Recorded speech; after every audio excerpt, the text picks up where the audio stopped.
दोस्तों, क्या आपके साथ भी ऐसा हुआ है कि मगरमच्छ और एलिगेटर को देखकर आप कंफ्यूज आ जाते हैं और दोनों को एक ही यानी कि मगरमच्छ समझने की मिस्टेक कर बैठते हैं? यकीन मानिए, कुछ समय पहले तक मेरा भी कुछ ऐसा ही सोचना था, लेकिन काफी खोजबीन करने के बाद मुझे ऐसा पता चला कि ये दोनों भाई सगे भाई नहीं है। मगरमच्छ और एलिगेटर में उतना ही बड़ा अंतर है जितना जमीन और आसमान के बीच है। हालांकि इस बात में कोई शक नहीं है कि जब ये अपनी पर आ जाएं, तो सामने वाले का कचूमर निकाल देते हैं। बारीकी से देखने पर पता चलता है कि शारीरिक बनावट से लेकर रहन सहन और ताकत के मामले में दोनों एक दूसरे से बिल्कुल जुदा है। दोस्तों, आज की वीडियो में हम यही जानने की कोशिश करेंगे कि मगरमच्छ और एलिगेटर में ऐसी कौन सी अहम बातें हैं जो एक दूसरे से इन्हें अलग बनाती है। इन दोनों महारथियों में से कौन है सबसे ज्यादा ताकतवर? अगर इन दोनों का आमना सामना हो जाता है तो जीत का ताज किसके सिर सजेगा? चलिए देखते हैं। सबसे पहले ये जान लेते हैं कि मगरमच्छ और एलिगेटर में अंतर क्या है। First difference, family. बेशक मगरमच्छ और एलिगेटर पहली नजर में समान दिख सकते हैं क्योंकि ये दोनों ही रेप्टाइल्स की कैटेगरी में है और एक ही साइंटिफिक ऑर्डर से आते हैं। मगर दोस्तों, मगरमच्छ और एलिगेटर दोनों ही अलग अलग फैमिली से संबंधित हैं। ये दोनों क्रोकोडेलिया के मेंबर तो हैं, लेकिन मगरमच्छ क्रोकोडेलिडाए फैमिली से ताल्लुक रखता है, जबकि एलिगेटर एलिगेटोरिडाए परिवार से आता है। Second difference, physical appearance. अगर आप मगरमच्छ और एलिगेटर के बारे में और करीब से जानना चाहते हैं तो सबसे पहले इन दोनों के मुंह को ध्यान से देखें। कुछ अंतर नजर आ रहा है या नहीं?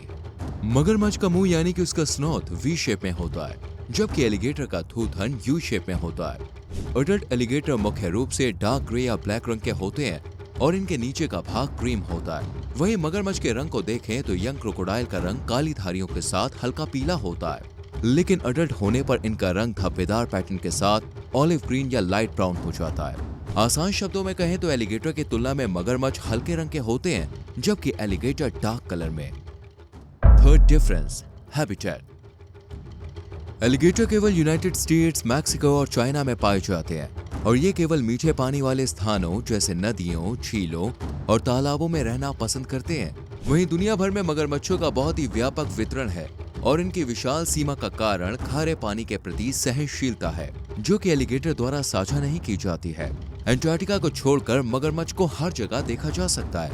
मगरमच्छ मीठे पानी से लेकर खारे पानी में भी बड़े मजे से रह सकते हैं। Fourth difference, size and weight. वर्तमान में एलिगेटर की दो मुख्य प्रजातियां मौजूद हैं। पहला है अमेरिकन एलिगेटर और दूसरा है Chinese alligator. American alligator Chinese alligator के मुकाबले बड़ा होता है। एक औसत अडल्ट अमेरिकन एलिगेटर का वजन 360 किलोग्राम और लंबाई 13 फीट होती है, लेकिन कभी कभी ये 14 फीट लंबे हो जाते हैं और इनका वजन 450 किलोग्राम से अधिक होता है। वहीं मगरमच्छ की बात करें तो दुनिया में इनकी कई प्रजातियां पाई जाती हैं, लेकिन सबसे ज्यादा फेमस है अमेरिकन क्रोकोडाइल, नील क्रोकोडाइल और सॉल्ट वाटर क्रोकोडाइल। आमतौर पर मगरमच्छ 15 से 20 फीट तक लंबे होते हैं। इनका ज्यादातर वजन 1100 किलो तक होता है। इस तरह ये बात एकदम क्लियर हो जाती है कि एलिगेटर की तुलना में मगरमच्छ बड़े और वजनी होते हैं। लेकिन दोस्तों, इतनी जल्दी नतीजे पर पहुंचना गलत होगा। हमें इनके बारे में थोड़ा और जान लेना चाहिए, तभी मामला खुलकर सामने आएगा। Fifth difference, jaws and teeth. किसी भी शिकारी जानवर की ताकत का अंदाजा लगाने के लिए उनका जबड़ा भी काफी महत्वपूर्ण होता है। एलिगेटर का ऊपरी जबड़ा नीचे की तुलना में थोड़ा चौड़ा होता है। आपको जान के हैरानी होगी कि विशाल आकार के बावजूद मगरमच्छ के मुंह में लगभग 66 दांत होते हैं, जबकि एक वयस्क एलिगेटर के पास 80 कॉनिकल शेप के दांत होते हैं। दोस्तों, सुनकर आप भी सोच रहे होंगे कि अब तो एलिगेटर ही बाजी मारेगा, मगर कहते हैं ना, हाथी के दांत खाने के कुछ और दिखाने के कुछ और होते हैं। एलिगेटर के केस में भी कुछ ऐसा ही है। एलिगेटर के पास भोजन को कुचलने और पीसने के लिए कोई दाढ़ नहीं होती, इसलिए ये अपना भोजन पूरा निगल लेते हैं। Sixth difference, diet. इस बात में कोई शक नहीं है कि मगरमच्छ और एलिगेटर दोनों ही एपेक्स प्रेडेटर्स हैं, जो अपना पेट भरने के लिए मुख्य रूप से दूसरे जानवरों का शिकार करते हैं। एलिगेटर की डाइट में शिकार की वो सारी प्रजातियां शामिल हैं जो प्रचुर मात्रा में और आसानी से उपलब्ध है। जुवेनाइल एलिगेटर्स मुख्य रूप से कीड़े, उभयचर, छोटी मछलियां और अन्य अकशेरुकी जीवों पर फीड करते हैं, जबकि adult alligator rough fish, snakes, turtles, small mammals और बर्ड्स खाते हैं। मगरमच्छ को देखें तो ये अपॉर्चुनिस्टिक कार्निवोरस होते हैं, यानी भूख लगने पर इन्हें जो भी मिलेगा ये उसका शिकार कर लेंगे। मगरमच्छ छोटे से लेकर बड़े जानवरों का शिकार करने में पूरी तरह से सक्षम है।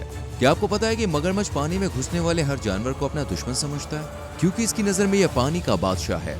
जैसे ही कोई जानवर पानी के लिए नजदीक पहुंचता है, तो मगरमच्छ उस पर बिजली की तेजी से हमला बोल देता है। कई बार मगरमच्छ भूख न लगने पर भी मासूम जानवरों पर हमला कर देते हैं। ये ज़ेब्रा और भारी भरकम शरीर वाले भैंसों पर भी हमला करने से पीछे नहीं हटते। इतना ही नहीं, इंसान भी मगरमच्छ के कहर का खूब शिकार होते हैं। आपको बता दें कि मगरमच्छ के कारण हर साल करीब 1000 लोगों की मौत हो जाती है। Seventh difference, bite force. वैसे तो ताकत के मामले में एलिगेटर और मगरमच्छ दोनों ही मजबूत शिकारी हैं, मगर इनके बाइट फोर्स में एक बड़ा अंतर देखने को मिलता है। जहां एलिगेटर का बाइट फोर्स 2000 psi है, वहीं मगरमच्छ इस मामले में सबका बाप है। पूरे एनिमल किंगडम में मगरमच्छ का बाइट फोर्स सबसे मजबूत दर्ज किया जा चुका है। खारे पानी का मगरमच्छ 3700 psi की ताकत से दुश्मन का चूरमा बना सकता है, जबकि नील मगरमच्छ लगभग 5000 psi की ताकत से काटने का दम रखता है। ऐसे में अगर एलिगेटर की मुंडी मगरमच्छ के जबड़े में आ जाती है तो भैया उसकी मौत बिल्कुल पक्की है। लेकिन दोस्तों, बाइट फोर्स के आधार पर हम विजेता का नाम घोषित नहीं कर सकते। हमें अभी कुछ और जरूरी मापदंडों को देखना होगा। 8th डिफरेंस, एजिलिटी और स्पीड। जब हम दो जानवरों का एक दूसरे से कंपैरिजन करते हैं तो एजिलिटी और स्पीड भी काफी ज्यादा मायने रखती है। पानी से बाहर निकलते ही मगरमच्छ और एलिगेटर की स्पीड में काफी बदलाव नजर आता है। जमीन पर मगरमच्छ 14 से 15 किलोमीटर प्रति घंटे की धीमी चाल से चलता है, और ये गति भी ज्यादा दूरी के लिए नहीं होती है। इस लिहाज से अगर कोई शिकारी जमीन पर मगरमच्छ से आगे निकल जाता है तो मगरमच्छ के लिए उसे पकड़ना नामुमकिन है। वहीं दूसरी तरफ मगरमच्छ के मुकाबले एलिगेटर की स्पीड थोड़ी ज्यादा है। एलिगेटर जमीन पर 18 किलोमीटर प्रति घंटे की स्पीड से दौड़ सकता है। इसके अलावा मगरमच्छ की तुलना में एलिगेटर ज्यादा दूर तक दौड़ लगा सकते हैं। इस तरह जमीन पर होने वाली रेस में एलिगेटर मगरमच्छ से आगे निकल जाएगा। लेकिन दोस्तों, पानी में उतरते ही ये बाजी पलटकर मगरमच्छ के फेवर में आ जाती है, क्योंकि एलिगेटर की तुलना में पानी के भीतर मगरमच्छ की स्पीड ज्यादा होती है। जहां पानी में एलिगेटर की अधिकतम स्पीड 32 किलोमीटर प्रति घंटा है, वहीं नील मगरमच्छ की maximum speed 35 kilometre per hour है। यानी अगर मुकाबला पानी में होता है तो मगरमच्छ के सिर पर ही विजेता का ताज होगा। इतना ही नहीं, मगरमच्छ के हमला करने की फुर्ती भी काबिले तारीफ है।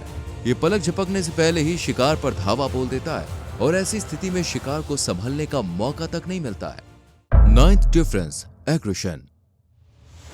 दोस्तों, एलिगेटर को कम आंकना गलत होगा, क्योंकि शिकार के मामले में एलिगेटर भी कुछ कम खतरनाक नहीं है।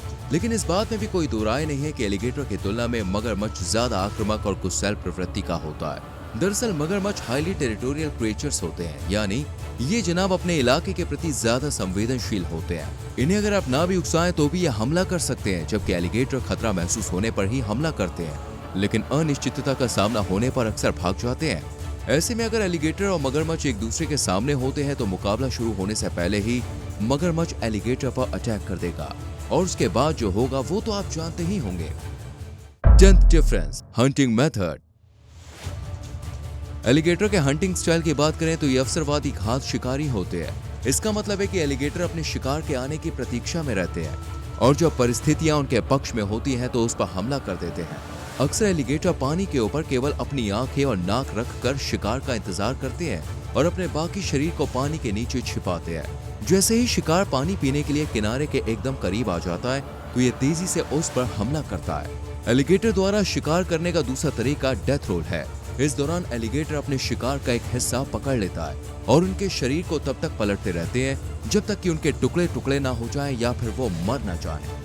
मगरमच्छ के हंटिंग स्टाइल पर नजर डालें तो मगरमच्छ इतने तेज नहीं होते जितने एलिगेटर होते हैं, लेकिन इनका आकार अदम्य होता है। मगरमच्छ आमतौर पर घात लगाकर ही शिकार करना पसंद करते हैं। मगरमच्छ अपनी अद्भुत इंद्रियों का उपयोग करके शिकार को ढूंढते हैं और फिर अपने शक्तिशाली जबड़ों और दांतों का इस्तेमाल करके उन्हें भोजन बनाते हैं। एलिगेटर की तरह ही मगरमच्छ भी आमतौर पर शिकार के पानी पीने या ठंडा होने का इंतजार करते हैं और फिर उस पर हमला करते हैं। शिकार पर तेजी से झपटने के बाद मगरमच्छ उसे जल्दी से पानी में खींच कर ले जाते हैं और फिर पानी में ही मार कर खा लेते हैं। दोस्तों, मगरमच्छ का बड़ा शरीर उन्हें हर साइज के जानवर पर हमला करने में भरपूर साथ देता है। कुल मिलाकर इन दोनों खूंखार जानवरों में समान हंटिंग बिहेवियर्स और कई विकासवादी लक्षण हैं, जो इन्हें जबरदस्त हथियारा बनाते हैं। Who would win a fight?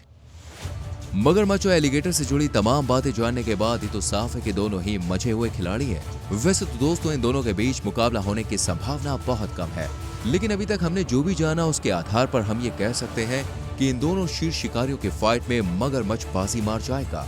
हालांकि एलिगेटर निश्चित रूप से जमीन पर तेज होते हैं, लेकिन मगरमच्छ का जो बड़ा शरीर है, जो उनका बाइट फोर्स है और ज्यादा आक्रामकता है, वो उन्हें एक बढ़त देती है जिसे एक एलिगेटर बीट नहीं कर सकता। लिहाजा ये फाइट मगरमच्छ जीतता है। उम्मीद करते हैं दोस्तों ये वीडियो आपको पसंद आई होगी। वीडियो को लाइक और शेयर जरूर करें। आने वाली वीडियोस को देखने के लिए चैनल को सब्सक्राइब करके बेल आइकॉन प्रेस करें। मिलते हैं अगली वीडियो में। Till then bye bye.